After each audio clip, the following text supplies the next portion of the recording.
Hey everyone, so I've done several of these type of videos before, but students will often need to interview a funeral director, mortician, embalmer for a class.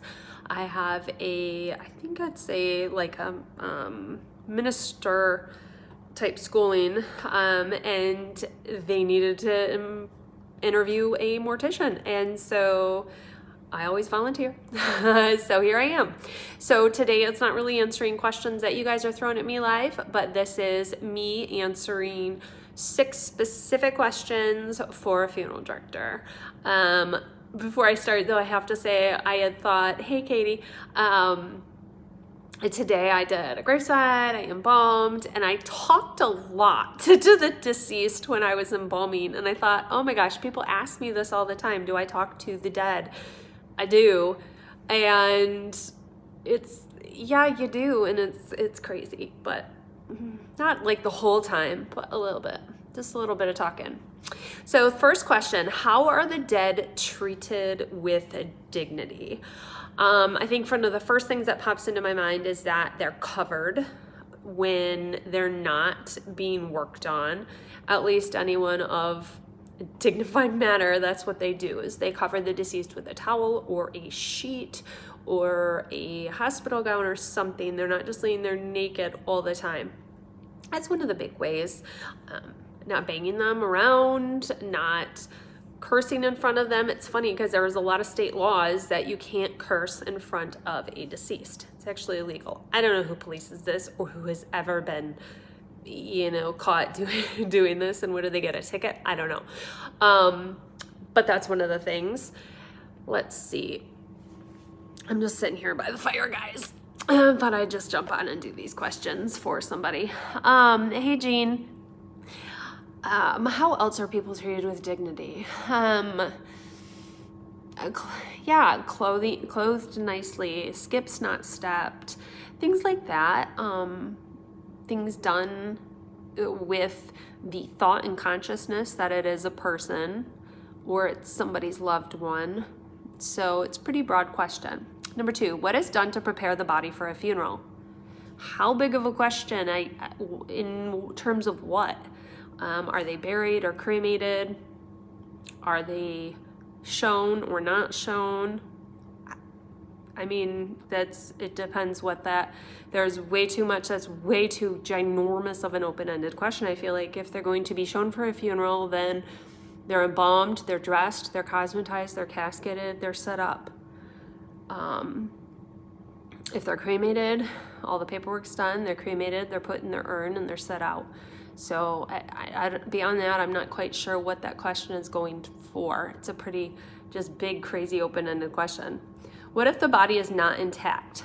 You can go watch my video on bodies that are not intact, but they can be rearticulated. You can sew appendages back on. You can put a head back on a body.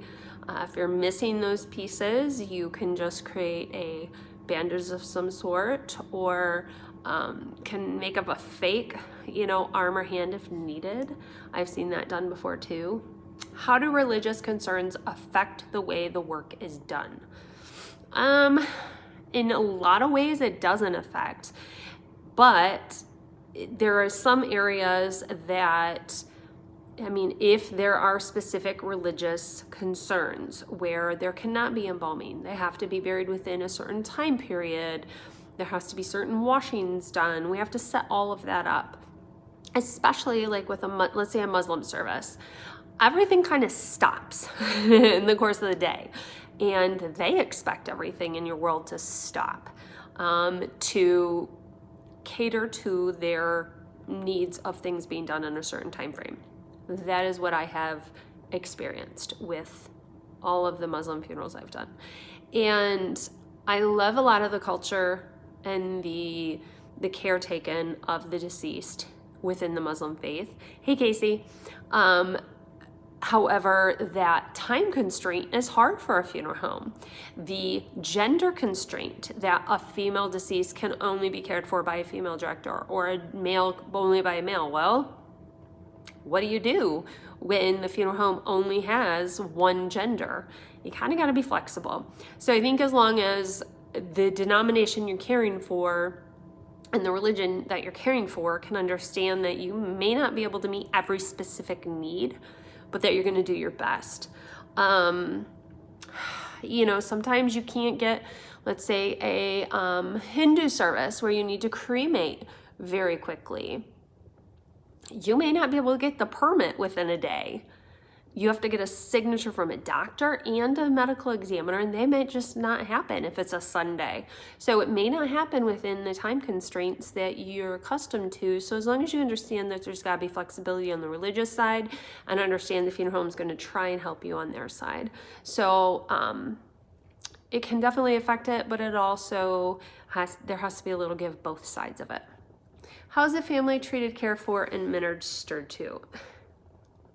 I should have read these. These are way too open-ended. And how are they treated, cared for, and ministered to? That's every step of the way they're being cared for, treated, and ministered to, from the first call to all of the aftercare that is done. So I can't name every step in between. There's a million. Recommendations would a funeral director have to share with a chaplain? So like the minister or the celebrant or anything doing the service, lots of recommendations. I've done some videos on this as well. It's not about the person speaking. It's not another chance to get up and preach. You're not going to make everything better with a 10-minute, 30-minute sermon on Jesus. That doesn't make everything right. It doesn't take away pain. It doesn't take away grief. You can heal through memories. You can start healing through comfort and through faith. But pounding home religious content does not make everything better in the moment. And that funeral is about the deceased. I've listened to funerals where the minister didn't say the deceased name one time, not a single time. And it's a funeral for the deceased. It's not a preaching moment. So I think that's one big thing, is remembering it's not about the preacher, it's about the deceased. Even if the minister doesn't know the deceased, they need to learn about them. They need to dive in. They need to listen to memories. They need to read memories. They need to talk to people. They need to ask for the family to share things with them that they can read, that they can add to the service. You know, if you're in the funeral home, the funeral director is running that funeral. They're in charge of it. If you're in the church, it is your location and you need to give guidance to the funeral director, but you're a team working together. It's not one against the other, because that I've encountered as well. And you have to work together for one end result. I think that's a big thing to remember. So most pastoral schools and things, I have been told from people who have attended them, they really don't teach how to do a funeral. So you need to come up with your own way. And I have a lot of people who rock at connecting with families and who are so phenomenal at putting together services for people they didn't know, and they're just innately good at it. And there's people who stink. They don't know how to do a funeral at all. They're a great minister. They minister to their congregation. They do great sermons, but they really don't know how to do funerals. So it's something that you may just not be gifted at, even if you're a pastor. Like any vocation, there's going to be areas where you're weak and when you're strong. Even in plumbing and anything, there's going to be strong and weak areas. And funerals are so uniquely specific, and you may not all excel at them. So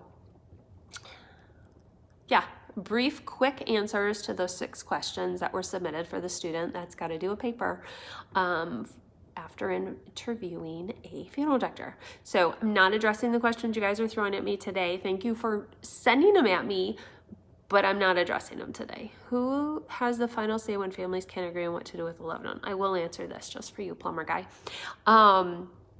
The immediate next to kin, and it's got to be majority of the next to kin.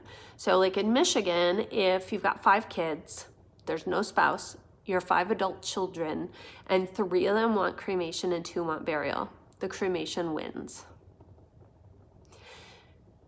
So, you know, our goal is to try to create maybe a middle common ground to, you know, okay, even if you don't want a funeral and you do, can we have viewing and then follow it by cremation? Or can we do cremation and then have a funeral with their cremated remains? You know, we want everybody to be kind of happy with the choices at the end, but sometimes it just doesn't work that way. Sometimes families just don't get along, but we have to follow the immediate next to kin. I've had people lie that they were legally married, and in the end came out that they weren't, just so they could make the choices. It's amazing. That's one of the great things about this business is we see so much variety of human nature, because every type of person comes to the funeral home at one time or another. So this is gonna be really short today. Thank you guys for dropping in.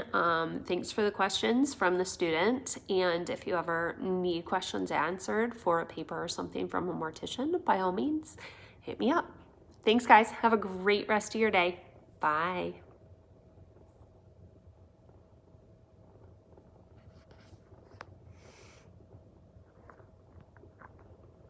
Mm-hmm.